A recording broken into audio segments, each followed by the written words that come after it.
عقیدہ رسالت. اعلیٰ حضرت کے زمانہ مبارکہ میں ایک مولانا نے کہہ دیا کہ حضور کے بعد بھی کوئی نبی آئے تو ختم نبوت میں فرق نہیں پڑتا. توجہ ہے میری بات پر؟ ادھر دیکھو میری طرف. اعلیٰ حضرت نے پتہ کیا جواب دیا؟ اعلیٰ حضرت فرمانے لگے تو کہتا ہے آ جائے تو فرق نہیں پڑتا، ہم کہتے ہیں آئے کیوں حضور کے بعد؟ ہمیں ضرورت ہی کوئی نہیں، ہمیں کوئی حضور نے کمی چھوڑی، ہمیں حاجت ہی نہیں، آئے کیوں؟ اعلیٰ حضرت نے فتویٰ کفر دیا. ایک مولانا اٹھے تو کہنے لگے جیسا علم نبی پاک کو ہے ویسا جانوروں پاگلوں سب کو ہے. پھر وہ کہنے لگے میری بات کا یہ مطلب تھا وہ مطلب تھا، سچے دل سے بڑے ٹھنڈے دماغ سے. دیکھیں میں کوئی اونچا نہیں بول رہا، کوئی جوش میں نہیں ہوں. دیکھو ایک بندہ کہتا ہے جیسا علم نبی پاک کو مثال دیتا ہے کہ ایسا عطائی علم تو جانوروں پاگلوں سب کو حاصل ہے. وہ کہتا ہے میرا یہ مطلب ہے میرا وہ. ہمارا سوال یہ ہے کہ تجھے یہ بات کہنے کی ضرورت کیا ہے؟ بولے ہے کوئی ضرورت؟ نہیں تسی بول دے نہیں یار، ہاں تو کر دے. ہے کوئی ضرورت؟ بھئی مطلب جو بات میں بیان کرنا ہے کہ یہ مطلب تھا تو وہ مطلب تھا تو یہ بات کہنی چاہیے. کیوں کہی؟ اعلیٰ حضرت رحمت اللہ علیہ فرمانے لگے تو پاگل ہو گیا، قرآن نہیں پڑھتا. وَعَلَّمَكَ مَا لَمْ تَكُنْ تَعْلَمْ. اللہ فرماتے ہیں محبوب جو آپ نہیں جانتے تھے میں نے سارا ہی آپ کو سکھا دیا ہے. فرمایا جس کا استاد رب ہو اسے کوئی کمی رہتی ہے؟ فرمانے لگے تو یہ مثالیں دیتا ہے. ہمارا عقیدہ یہ ہے کہ اللہ نے غیب کے خزانوں کی کنجیاں ہی اپنے نبی کو عطا فرما دی. ایک مولانا اور اٹھے کہنے لگے نماز میں نبی پاک کا خیال آئے تو نماز ٹوٹ جاتی ہے. لوگ کہتے ہیں لڑو نہ. ہم نہیں لڑ رہے بھائی، ہم تو امت کو اکٹھا کرنا چاہتے ہیں. لیکن ادھر دیکھو نا، آپ کے سامنے کوئی بندہ کھڑا ہو کے کہہ دے کہ نبی پاک کا خیال آئے تو نماز ٹوٹ جاتی ہے، تو آپ اس کے گلے میں پھولوں کا ہار ڈالیں گے؟ کیوں؟ مربت کرو نا.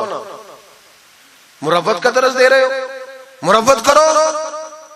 چلے آپ کو ایک مثال دیتا ہوں بڑی سادی. اس نے کہا جی حضور کا خیال آئے تو نماز ٹوٹ جاتی ہے. نماز میں آپ درود شریف کے بعد دعا پڑھتے ہیں. دعا کون سی ہے؟ ربنا اغفر لی. آتی ہے نا آپ سب کو؟ پڑھیے ذرا ربنا اغفر لی. اس کا ترجمہ کیا ہے؟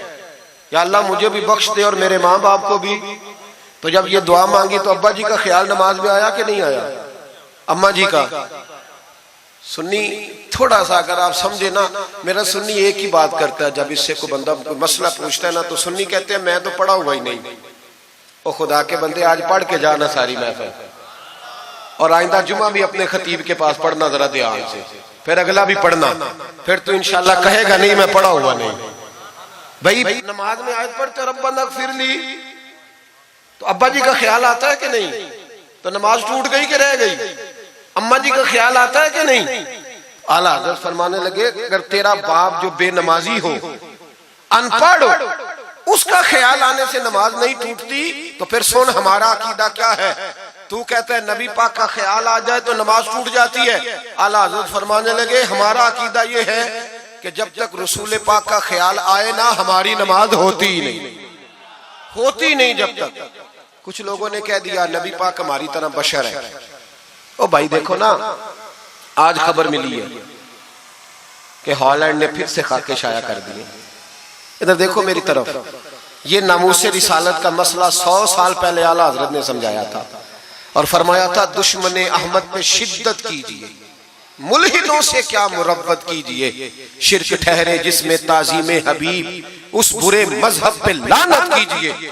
وہ جو ناموس رسالت کی بات تب کی تھی، فرمایا نادانو آج تو تم کہہ رہے ہو کہ حضور ہماری طرح کے بشر ہے، تو جب تم بشر بناؤ گے تو پھر لوگ کہیں گے کہ سیاستدان کا خاکہ بن رہا ہے تو ان کا کیوں نہ بنے معاذ اللہ. اس وقت اعلیٰ حضرت نے کہا تھا نا یہ بات نہیں ہے. آپ فرمانے لگے بات یہ ہے کہ اللہ کی سرتابہ قدم شان ہے، یہ انسان نہیں انسان، وہ انسان ہے. یہ قرآن تو ایمان بتاتا ہے انہیں اور ایمان یہ کہتا ہے میری جان ہے. یہ ناموس رسالت کا مسئلہ ساری زندگی اعلیٰ حضرت نے سمجھایا اور لوگوں کو بتایا کہ جان ہے عشق مصطفیٰ، روز فضو کرے خدا، جس کو ہو درد کا مزہ وہ ناز دوا اٹھائے کیوں. اعلیٰ حضرت موجود تھے مدینہ شریف میں. اس زمانے میں نا نبی پاک کے گنبد کے سامنے کھجوروں کے 2 درخت ہوتے تھے. کھجوروں کے 2 درخت. شعراء سارے بیٹھے تھے تو شاعر جو ہوتا ہے نا وہ تشبیہ دیتا ہے بعض اوقات. تو شاعر نے شعر کہا, کہنے لگا یوں ہے درخت حضرت والا کے سامنے. توجہ ہے میری بات پر؟ حضور کے گنبد کے سامنے کھجوروں کے 2 درخت ہیں. شاعر نے شعر لکھا یوں ہے درخت حضرت والا کے سامنے, مجنو کھڑا ہو خیمہ لیلا کے سامنے. اعلیٰ حضرت فرمانے لگے یہ شعر میرے نبی پاک کی شان کے لائق.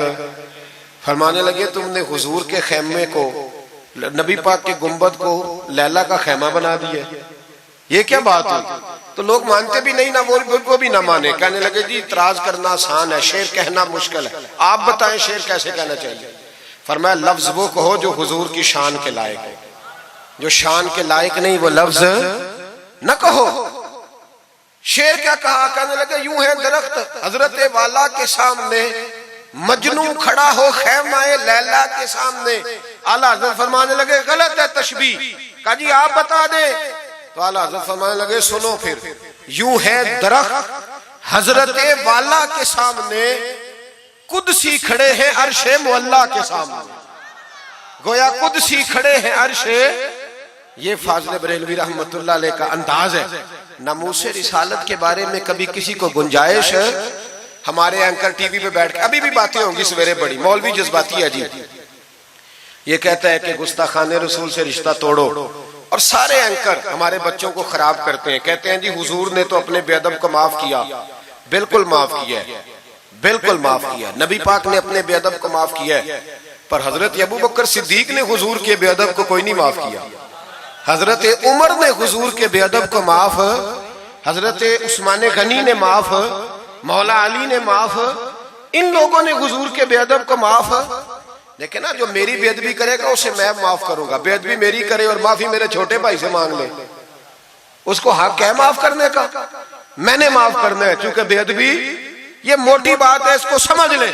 اس اجتماع میں میں حکومت پاکستان کو مشورہ دیتا ہوں, بڑا بڑا ٹھنڈا مشورہ دیتا ہوں کہ اگر بچنا چاہتے ہو نا تو ان سے تعلق توڑ لو اور انہیں سخت جواب دو, بچ جاؤ گے. ورنہ جو ان سے رشتہ نہیں توڑے گا وہ خود بھی نہیں بچے گا, وہ رو میں بہ جائے گا, وہ اللہ کی پکڑ میں آ جائے گا, اس کے لیے مشکل ہو جائے. خدا را سخت جواب دو, تمہیں اللہ نے منصب دیا ہے, موقع دیا ہے, سخت جواب دو, سٹینڈ لو. لوگ کہتے ہیں علماء کی تقریروں سے کیا ہوتا ہے؟ ہماری تقریروں سے غازی علم دین شہید پیدا ہوتے ہیں, ہماری تقریروں سے عامر چیمہ شہید پیدا ہوتے ہیں, ہماری تقریروں سے غازی ممتاز حسین قادری پیدا ہوتے ہیں, یہ یہاں سے پیدا ہوتے ہیں. اس لیے مہربانی کریں, خدا کا خوف کریں اور سخت جواب دیں, اور اپنے مسلمان ہونے کا, آپ مسلمان ہیں, مسلمان ہونے کا ثبوت دیں, سخت جواب دیں. اور اگر وہ نہیں مانتے تو گزارا کھانے پینے روٹی کے بغیر ہو جاتا ہے, پر نبی پاک کے بغیر نہیں ہوتا. اس لیے مہربانی کرو, ان کو کرارا جواب جانا چاہیے. آپ تائید کرتے ہیں میری بات کی سارے حضرات؟ ہونا چاہیے نا جی ایسا.